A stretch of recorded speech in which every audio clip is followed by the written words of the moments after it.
Sajian hati. Bismillahirrahmanirrahim. Assalamualaikum warahmatullahi wabarakatuh. Ahilman. Waalaikumsalam warahmatullahi wabarakatuh. Saya ini sudah ketiga kalinya menikah. Jadi mantan suami pertama itu selingkuh dan KDRT. Sebenarnya bukan KDRT, lebih ke temperamental. Jadi suami pertama ketika putusan cerai belum selesai, dia sudah tinggal sama orang lain. Kemudian suami kedua, almarhum sekarang, KDRT, kemudian kita pisah dan sekarang dia sudah almarhum. Nah yang ketiga ini saya menikahnya siri, Ahilman, dalam kurun waktu sekitar 6-8 bulan tuh selalu ada KDRT. Itu total kayaknya ada 6 kali kalau nggak salah. Total sampai 4. Jadi kedua, ketiga sampai akhirnya kelima itu saya udah lebam-lebam gitu, beruntung masih hidup. Ketika kami ribut besar karena salah paham tentang ada telepon masuk miss call sebanyak 22 kali dan itu dia udah overthinking itu pasti apa selingkuhan saya lah apa segala macam gitu. Kemudian di 2023 kita berantem, saya buru-buru karena sebelum itu saya susah untuk keluar. Jadi yang terakhir sebelum tahun 2023 itu saya susah banget keluar rumahnya gitu. Yang terakhir ini saya berusaha untuk keluar dan ternyata diperbolehkan dengan cara diusir. Karena itu kan nikahnya siri. Jadi saya langsung konsultasi dengan pakar hukum. Akhirnya disepakati bahwa tidak ada hubungan suami istri. Saya luluh lagi, balik lagi. Itu yang terjadi selama 3 tahun. Nah kemarin itu, biarpun sudah ada tertulis dengan ditandatanganin dia sendiri dan ayah saya sebagai saksinya dan pengacara juga, dia tetap menganggap kami masih menikah. Karena dari mulutnya dia tidak ada kata talak.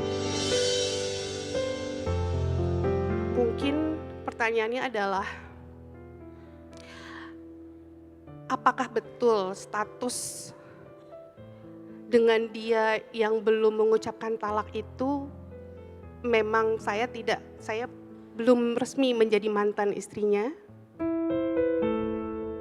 Bunda,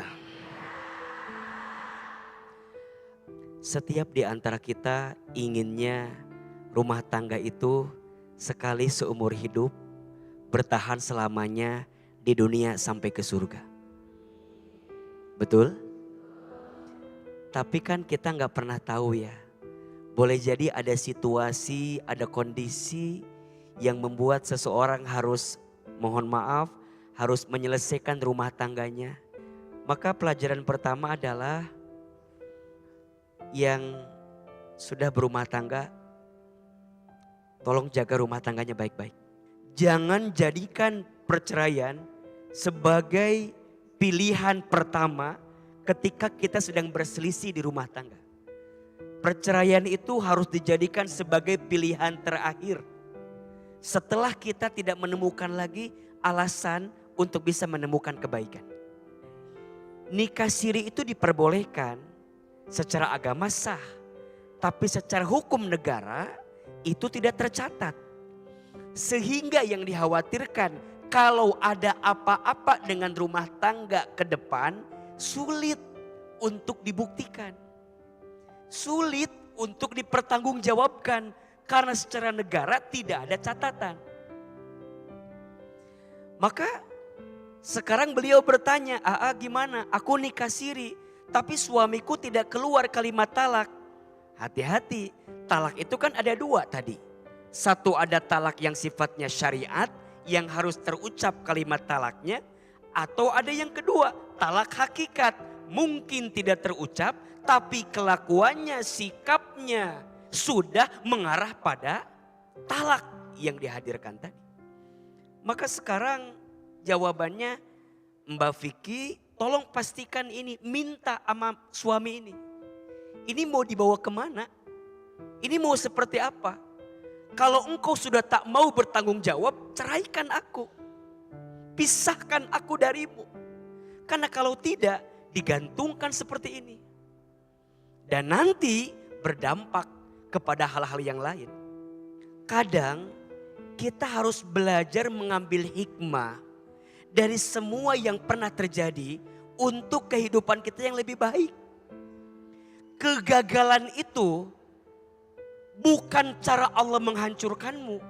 Justru kegagalan itu cara Allah menyelamatkanmu dari sesuatu yang tidak baik untukmu. Maka orang yang cerdas tidak akan mau masuk ke lubang yang sama. Kalau udah tahu salah, kalau udah tahu keliru, jangan buru-buru. Maka izin ya, nasihat untuk yang pernah gagal, jangan terlalu cepat memaksa orang baru hadir dalam hati kita sebelum kita berdamai dengan apa yang pernah terjadi dengan diri kita. Masih ada waktu Mbak Vicky, kejar suaminya, masih hidup kan?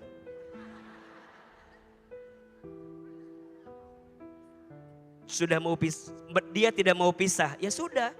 Laki-laki mohon maaf ya, jangan suka menggantungkan hati perempuan seperti itu. Kalau masih mau bersama, sayangi, cintai, betul tidak? Kalau sudah tidak cinta, lepaskan. Ngapain dikekang seperti itu, betul nggak? Udah mah nggak cinta, udah mah nggak sayang, dikekang. Astagfirullahalazim, na'udzubillahi min dzalik. Percayalah, ketika engkau melepaskan istrimu yang tidak engkau cintai itu, boleh jadi Allah siapkan yang lebih baik untukmu. Daripada engkau yang ini dikekang, di sini kemana-mana. Liar tuh. Agak liar. Jadi laki-laki itu kudu tegas. Hati perempuan itu butuh kepastian. Betul enggak? Sebagaimana engkau menikahinya dengan cara yang baik, kalaupun engkau mau berpisah, berpisahlah dengan cara yang baik. Mbak Vicky kasih amalan, biar Mbak Vicky lebih tenang hatinya. Coba lakukan 3 hal. 1, sholat tahajud. Belajar bangun di sepertiga malam, ambil air wudhu, bentangkan sajadah, sholat tahajud. Setelah sholat tahajud, menunggu waktu subuh, perbanyak istighfar.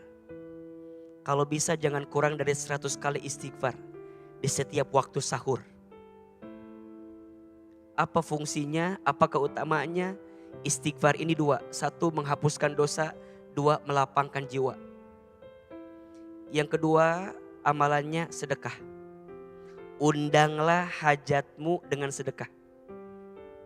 Singkirkan bala musibah ujian dalam hidupmu dengan apa?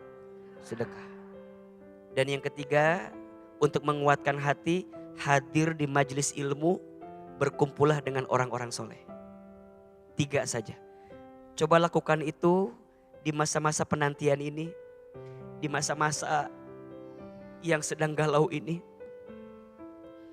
Mudah-mudahan Allah lembutkan hati suami itu. Kalaupun harus kembali, semoga jadi lebih baik. Kalaupun harus berpisah, semoga juga bertambah lebih baik. Semoga Mbak Vicky Allah kuatkan hatinya. Semoga ada hikmah yang bisa dihadirkan dalam acara kajian hati pagi ini. Amin ya Rabbal Alamin.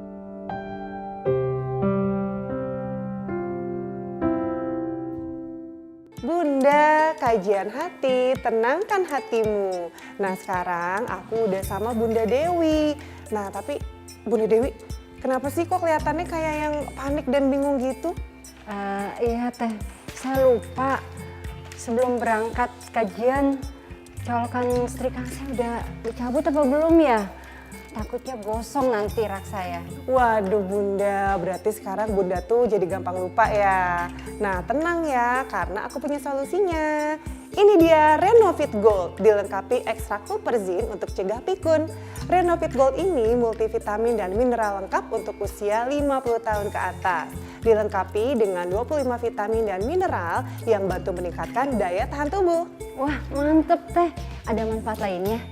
Renovit Gold juga mengandung beta-karoten dan lutein untuk menjaga mata agar tetap sehat, melindungi mata dari penuaan dan paparan cahaya berlebih dari sinar matahari, cahaya handphone, dan TV. L-karnitin yang bisa cegah obesitas. Sudah bersertifikat halal dan bebas gula, jadi aman untuk penderita diabetes. Jangan lupa ya, diminum 1 kaplet setiap hari setelah makan. Nih Bun.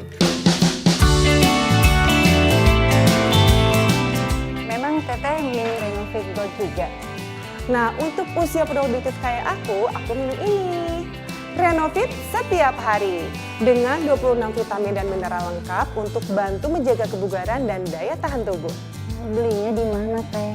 Renovit dan Renovit Gold bisa dibeli di apotek terdekat atau di e-commerce. Nah, buat jamaah yang mau umroh atau bepergian jauh, jangan lupa bawa Renovit supaya badan tetap fit. Renovit dan Renovit Gold siap jaga kesehatan dan daya tahan tubuh.